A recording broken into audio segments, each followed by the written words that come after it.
আচ্ছা, বৃষ্টি মানে কি কেবল ভেজা রাস্তা? না, বৃষ্টি মানে হঠাৎ করে মনটা কেমন নরম হয়ে যাওয়া।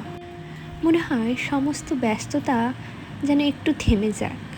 হাতে থাকুক এক কাপ গরম কাপের পেয়ালা, আর সাথে থাকুক প্রিয় মানুষগুলো।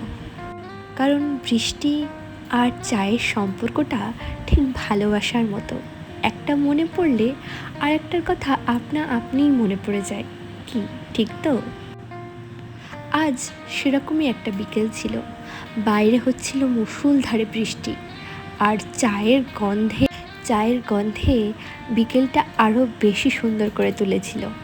চায়ের ধোঁয়ার সাথে কত পুরনো স্মৃতিও যেন মনে পড়ে যাচ্ছিল।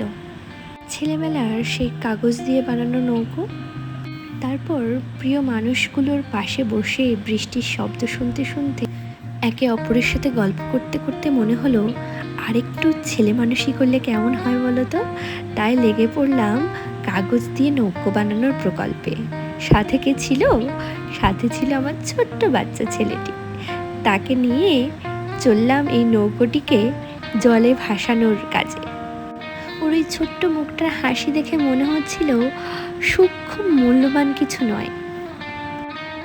একটু বৃষ্টি, এক কাপ চা আর প্রিয় মানুষগুলোর সাথে একটু ছেলেবেলায় চলে যাওয়াই বোধহয় জীবনের সবচেয়ে বড় প্রাপ্তি। জীবন যতই বড় হোক, আমাদের মধ্যের এই ছেলে মানুষটাকে বাঁচিয়ে রাখাও কিন্তু খুব দরকার। বয়স যতই বাড়ুক, মনের বয়স যেন না বাড়ে, তাহলে কিন্তু মুশকিল হয়ে যাবে। তারপর মনে হলো বৃষ্টি নামলেই শহরটা কেমন যেন নরম হয়ে যায়। পুরনো কিছু অনুভূতি আবার ফিরে আসতে চায়। এক কাপ চা আর প্রিয় মানুষটার হাত, এই ছোট্ট মুহূর্তগুলো যেন সুন্দর জীবনের প্রাপ্তি।